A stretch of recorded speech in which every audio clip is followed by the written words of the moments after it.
नमस्कार दोस्तों, स्वागत है आप सभी लोगों का एक बार फिर से। सर्वप्रथम तो सभी दर्शकों को कहना चाहूंगा, इस वीडियो को ध्यान से जरूर देखना।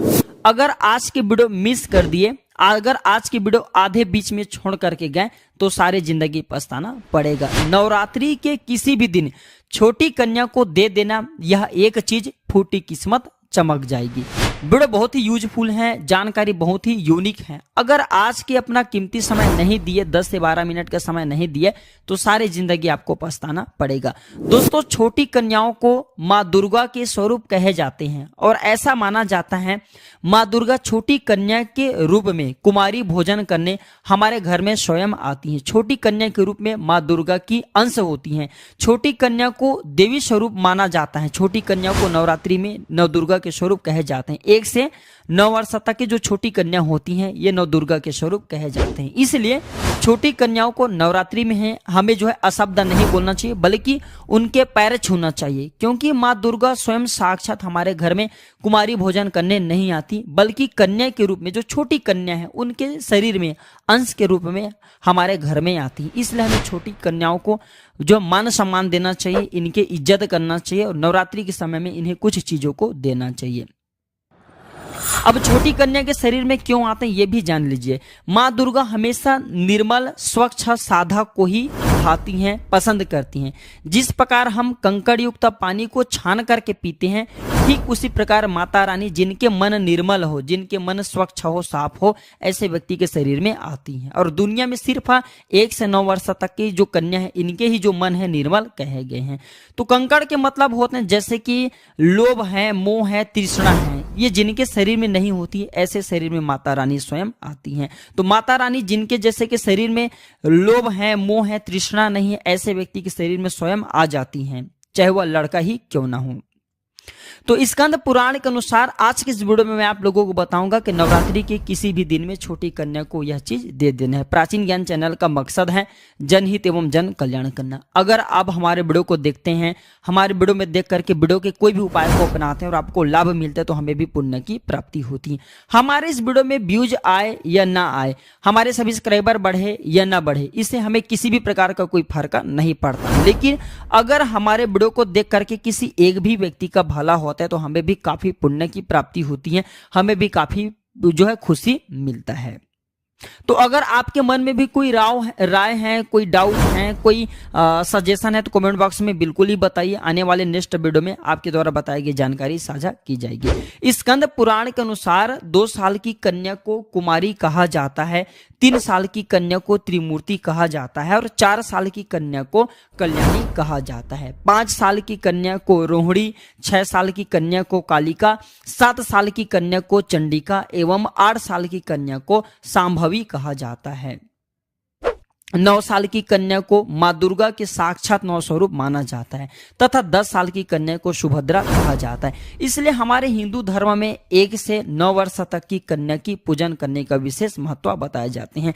देवी पुराण के अनुसार नवरात्रि में कन्या पूजन करने से माता रानी जितना प्रसन्न होती, उतना प्रसन्न वह हवन और दान से नहीं होती। इसलिए नवरात्रि में कन्या पूजन जरूर कराना चाहिए। अभी तक वीडियो को लाइक नहीं की तो वीडियो को लाइक जरूर कर देना। और हाँ, कमेंट बॉक्स में जय माता दी नहीं लिखा, अगर आप भी माता नव दुर्गा के सच्चे भक्त हैं तो कमेंट बॉक्स में जय माता दी जरूर लिखना और इस वीडियो को पूरा जरूर देखना।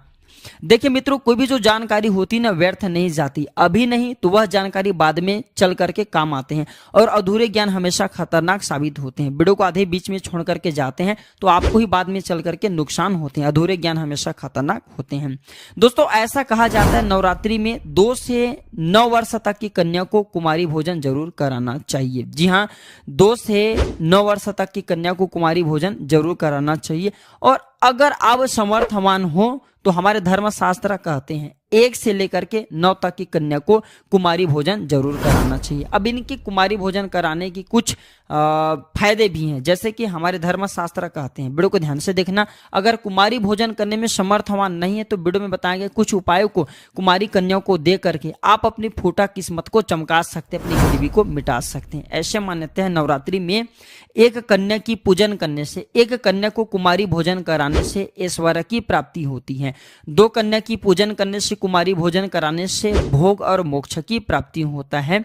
3 वर्ष की कन्या अर्थात 3 कन्या की पूजन कराने से धर्म अर्थ व काम मोक्ष की प्राप्ति होता है।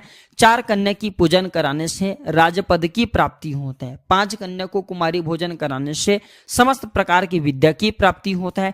6 कन्या को कुमारी भोजन कराने से 6 प्रकार की सिद्धियां की प्राप्ति होता है। 7 कन्या की पूजन करने से कुमारी भोजन कराने से सौभाग्य की प्राप्ति होता है एवं 8 कन्या की पूजन करने से कुमारी भोजन कराने से सुख संपदा की प्राप्ति होता है एवं 9 कन्या की पूजन करने से कुमारी भोजन कराने से समस्त कामना की पूर्ति होता है एवं साक्षात माँ दुर्गा की आशीर्वाद प्राप्त होता है। जिसने 9 कन्या की पूजन कर लिए, जिसने 9 कन्या को कुमारी भोजन करा लिए, ऐसे व्यक्ति देवतुल्य हो जाते हैं। नवरात्रि की किसी भी दिन कुमारी भोजन के दिन छोटी कन्या को दे देना या एक चीज बंद किस्मत के ताले खुल जाएंगे। जी हाँ, आपको भी अगर आप अपने बंद किस्मत के ताले खोलना चाहते हैं, आप भी धनवान बनना चाहते हैं, गुणवान बनना चाहते हैं, आप चाहते हैं कि माता रानी की जो कृपा है आपके ऊपर साक्षात बरसे, आपके दिन दुखी, दिन तकलीफ, जो परेशानी है, गरीबी है, वो माता रानी तत्काल समाप्त कर दें, तो आज की इस वीडियो में मैं आप लोगों को 3 सामग्री के बारे में बताऊंगा। ये 3 सामग्री में से कोई भी एक सामग्री माता रानी को चढ़ा देते हैं, यकीनन माने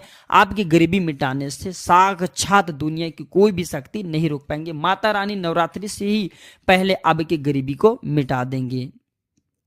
तो पहला चीज है, किसी भी आप जो है नवरात्रि के किसी भी दिन पहला चीज आपको कन्या को देना है गुल्लक। जी हाँ, अगर आप कुमारी भोजन करा रहे हैं तब भी दे सकते हैं, कुमारी भोजन नहीं करा रहे हैं तब भी दे सकते हैं। अब गुल्लक देने का फायदा बताता हूँ। गुल्लक देने से जब तक छोटी कन्या अपने लिए पैसा इस गुल्लक में इकट्ठा करते रहेंगी तो इसके प्रभाव से आपकी भी आमदनी बढ़ेगी। जब तक छोटी कन्या गुल्लक में पैसे रखे रहेगी, स्वयं लक्ष्मी आप पर अपना धन लुटाएंगी। बहाने मार मार कर आपके जीवन में पैसा आना शुरू हो जाएगा।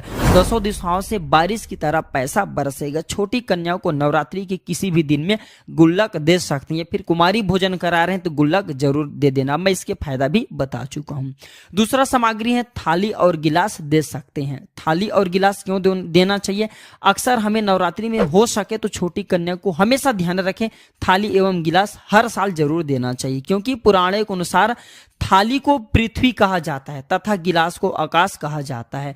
थाली को मां पार्वती के स्वरूप कहे गए हैं तथा गिलास को भगवान भोलेनाथ के स्वरूप कहे गए हैं। और इसमें रखे जाने वाले जो भोजन होते हैं, जो चावल होती हैं, जो प्रसाद होती हैं, ये लक्ष्मी स्वरूप कहे जाते हैं। तो छोटी कन्या जब तक थाली गिलास देते हैं तो इसके फल कुछ इस प्रकार कहे गए हैं। जब तक छोटी कन्या थाली में भोजन करेंगे, गिलास में पानी पीते रहेंगे, तब तक मां नव दुर्गा की कृपा से कभी भी आपको अन्न और धन की कमी नहीं होगा। जो लोग धनवान बनना चाहते हैं ऐसे व्यक्ति छोटे कन्या को थाली और गिलास जरूर दान करें। तीसरा सामग्री कहे गए हैं श्रृंगार की सामान। छोटी कन्या के रूप में स्वयं माता रानी हमारे द्वार पर आती हैं, तो हमें भी चाहिए कि माता रानी को अपने सामर्थ्य के अनुसार श्रृंगार का सामान जरूर दान करना चाहिए। जिसे 16 श्रृंगार कहे जाते हैं, जैसे 16 श्रृंगार कहे गए हैं, तो 16 श्रृंगार में क्या क्या होते हैं वो किसी पेन कॉपी में नोट करके रखना है, आपको आगे काम आएंगे। जैसे बिंदी, सिंदूर, काजल, मेहंदी, चूड़िया, मंगलसूत्र, नथ अर्थात नाक में पहनने वाला नथुनी, गजरा, मांग का टीका, झुमके, बाजूबंद, कमरबंद, बिछिया, पायल, अंगूठी एवं स्नान कराने की सामग्री, इसे 16 श्रृंगार कहे गए हैं। इनमें से सारे चीज अगर देने में समर्थवान नहीं है तो 5 चीजें किसी भी छोटी कन्या को दे सकते हैं। इससे माता रानी बहुत प्रसन्न होती हैं और ऐसे साधक इस धरा पर कभी निर्धनता को नहीं भोगती। ऐसे साधक के सभी प्रकार की मनोकामना स्वयं माता रानी पूर्ण करती हैं। ऐसे व्यक्ति के जीवन से अंधकार समाप्त हो जाते हैं और ऐसे व्यक्ति के जीवन में माता रानी प्रकाश भर देती हैं। कहने का मतलब है कि ऐसे व्यक्ति को जीवन में फिर किसी भी वस्तु का अभाव नहीं होता। अब कन्या भोजन कराए या ना कराए, लेकिन इतने सामग्री जहां कन्या भोजन करा रहे हैं वहां पर दे करके आ जाते हैं तो इसका आपको पूर्ण रूप से फल प्राप्त होगा। या फिर 1 से 9 तक के अपने समर्थ अनुसार छोटी कन्याओं को 2, 5 या 9 की संख्या में 1 से 9 वर्ष तक जो छोटी कन्या है इस अपने समर्थ अनुसार 2, 5 या 9 की संख्या में ये सामग्री दे सकते हैं, भेंट कर सकते हैं, तभी आपको आपको इतने ही लाभ मिलेंगे। देखिए दर्शकों, ये छोटे छोटे जानकारी हमारे जीवन में कल्याणकारी साबित जरूर होते हैं। हमें आगे बढ़ने में, हमारे प्रोग्रेस होने में, हमारे धर्म उन्नति करने में ये छोटे छोटे जानकारी काफी हमारे लिए यूजफुल होते हैं, हमारे लिए प्रभावी होते हैं। तो आप भी छोटे कन्याओं को ये 3 सामग्री में से कोई भी एक सामग्री दे सकते हैं। छोटी कन्या साक्षात नौ दुर्गा के स्वरूप कहे गए हैं। छोटी कन्या के जो आशीर्वाद होते हैं साक्षात नौ दुर्गा के आशीर्वाद होते हैं। जितना ज्यादा हो सके नवरात्रि के समय में छोटी कन्याओं को प्रसन्न करने का प्रयास करना। हो सके तो छोटी कन्या को नवरात्रि के 9 दिन में जो है मीठे चीज देना शुरू कर सकते हैं, जैसे कि चॉकलेट वगैरह खिलाना शुरू कर दीजिए। छोटी कन्या जितना ज्यादा आप पर प्रसन्न होंगी, माँ लक्ष्मी, माँ काली, माँ सरस्वती, माँ दुर्गा साक्षात अपने ऊपर कृपा बरसाएंगी। आपके जीवन के परेशानी, दुख है, तकलीफ है, उसे समाप्त करेगी। तो वीडियो समाप्त करने से पहले मैं आप सभी दर्शकों से गुजारिश करना चाहूंगा, माता रानी के अगर आप भी सच्चे भक्त हैं तो वीडियो को अपने तक सीमित मत रखना, इसे जो है आगे जरूर शेयर करना। आपके एक शेयर किसी की जिंदगी को रंग से राजा बना सकते हैं। मैं हर दिन बोलता हूं, आप वीडियो को शेयर करते हैं तो बहुत से लोगों का भला होता है, बहुत से लोगों का कल्याण होता है। और कमेंट बॉक्स में जय माता दी जरूर लिखना। तो आज की जानकारी पर समाप्त करता हूं। यह जानकारी कैसा लगा हमें जो है कमेंट सेक्शन में जरूर बताइएगा। और अगर आपके मन में कोई डाउट है, अगर आपके मन में कोई कमेंट है, कोई सजेशन है, तो कमेंट करके आप बिल्कुल ही हमसे पूछें। हमारे द्वारा या हमारे टीम के द्वारा ऑनलाइन आने पर आपकी मदद की जाएगी। तो आज की जानकारी पर समाप्त करता हूं। जय माता दी, नमस्कार।